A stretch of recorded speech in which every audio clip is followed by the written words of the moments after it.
Okay guys, PD Tech here with another little retro tech gadget. It's my Pentax AF Zoom 60X, sort of compact point and shoot camera from way back in the 1990s.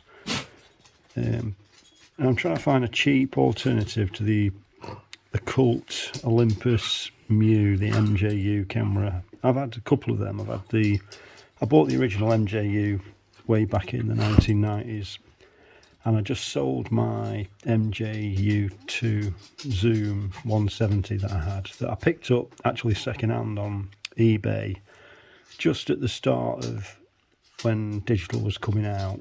It would have been sort of late 90s, I'm guessing, mid to late 90s, and these little compact cameras were going dirt cheap basically, and you could pick them up for next to nothing. So I bought the MJU2 off eBay for I think £10, and it came in a case. It was absolutely mint, and I recently sold that when I found out literally how crazy these prices were for these MJU cameras. They are a bit of a cult classic if you're into your film photography, and they were actually very good. Like I say, I bought my original one in sort of the early 90s, if I remember rightly, the MJU. It was a black one, it was a weatherproof design, little clamshell design. I've still got it somewhere, I just can't for the life of me find it, but I'm determined to find it somewhere in the house. I put it away during one of my house moves, and it's in a box somewhere, I'm sure it is. That's the original black one. So the one that I sold was the champagne coloured one, and I did a review about that not long ago, and I was going to take some photos with it and share those, but unfortunately I got too tempted by I think I sold it for £180, and I wanted someone to use it and make use of it, so it's gone to a good home now and being used. So this is my latest one, and I'm trying to find an alternative to the Olympus. Like I say, they're going for crazy money, and I don't think they're worth what they're going for, those Olympus MJUs. Now this was £5, and I don't know much about the Pentax, but I've looked at the examples of what it can do online, and the photos look really, really good to me. They look as good as the Olympus Mu anyway, if not better, I would have thought. So Pentax, I'm not great on this brand, but I know it's a well-known brand. They seem okay. It's like a bit of a plasticky body type thing. They did some metal-bodied ones. The higher-end models had like titanium bodies and things. I think the Nikon and the Contax and things like that. Contax. But this is I think this would have been a cheaper alternative. It's part of the SBO range, the Pentax SBO. I nearly picked up one of those not long ago for, I think that was £5 as well. So, I mean, looking on eBay, they're going from anywhere from sort of £17, £18, plenty at around £30, £40, £50. And then there's people asking £100 plus for these. Again, I don't think they're worth that kind of money. But look around, you should be able to pick these up in like charity shops, thrift stores, things like that, where they don't really understand about the prices of these sort of film cameras, and that they're coming back in fashion a little bit, and they're getting quite sought after and collectible. And that's the place to look for an MJU if you want to find a cheap one. Obviously, if you want to pay silly prices, go and look on eBay, etc., because they are going for crazy money. I've seen them for like £300 plus, things like that. They're definitely not worth that kind of money. I know they're like a cult camera, the Olympus Mu, and they look really nice. They're small. They're they're a bit weatherproof as well. They're sort of durable. But at the end of the day, it's 30, sort of almost 40-year-old tech, and they're not going to last forever. The electronics in them, they've got little moving parts like the sliding door, and the lens pops out a little bit, so there's little motors in there and things. The winding motor. They're durable cameras, but at the end of the day, they've got a lifetime, and they're maybe not going to last it. So I'm going to try this out, see how it goes. Like I say, the pictures look really good that I've seen online. It's 35mm. I've got a little roll there from Boots, decades out of date again. I think it's 2005 or something.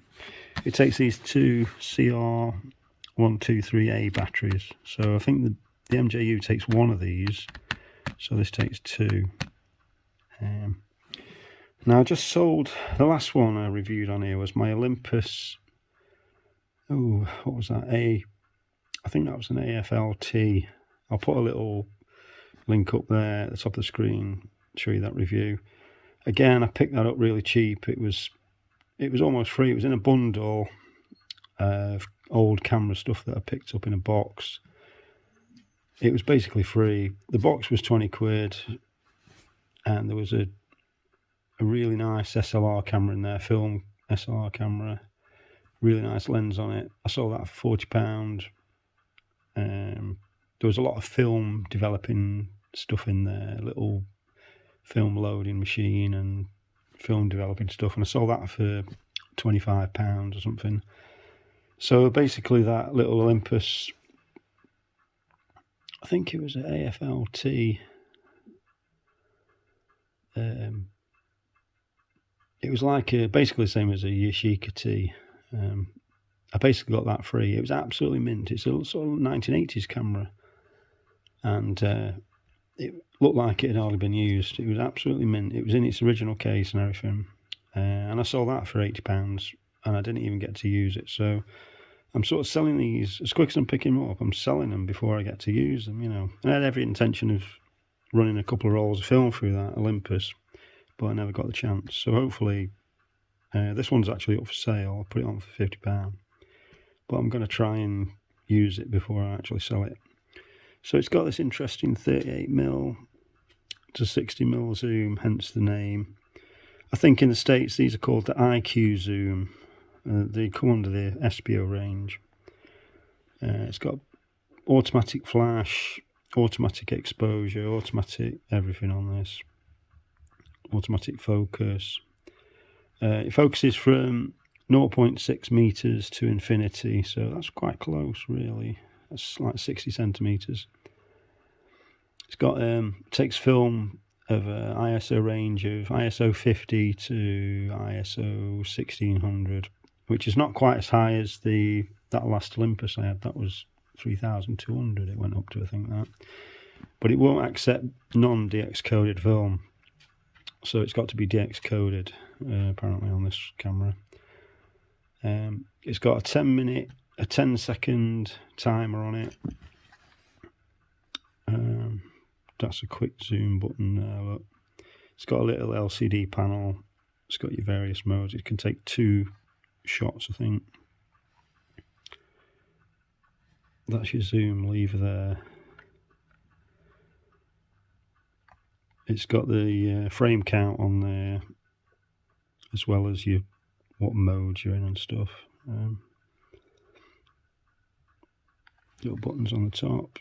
It's infrared control on the focus. It's just a nice little camera.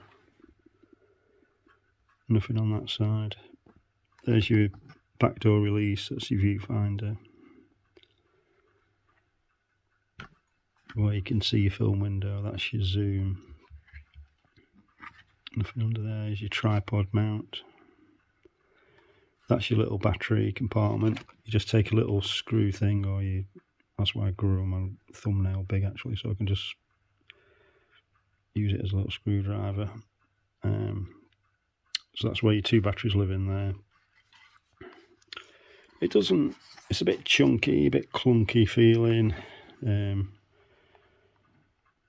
shutter button isn't great responsive, you know, it's just feels a bit cheap and chintzy, but I'm hoping it's going to be functional, you know, that's the main thing, isn't it, if it's functional.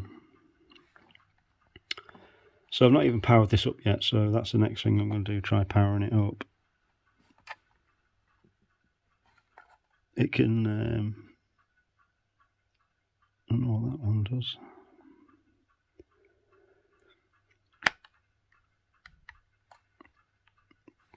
So it's auto film load. You just put the film in, lay it across the back. It'll auto take up when you close the back door.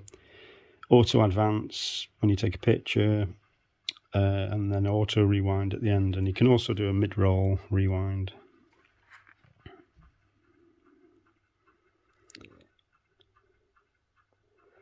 I don't know what that one is. I'll find out. It's got like a...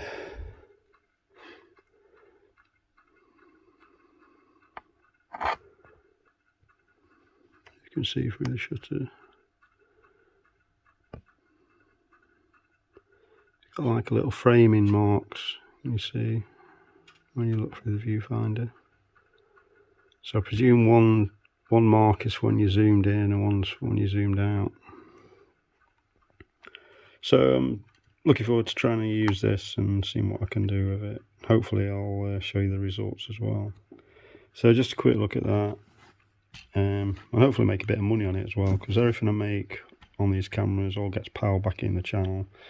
It just pays for fuel and other expenses and you know, your various costs with running a YouTube channel, etc, etc. And I don't monetize my videos at the moment, so this is how I basically fund my YouTube channel. So hope you enjoyed that video, guys, and look forward to showing you the results of what it can do. Take care. Bye bye for now.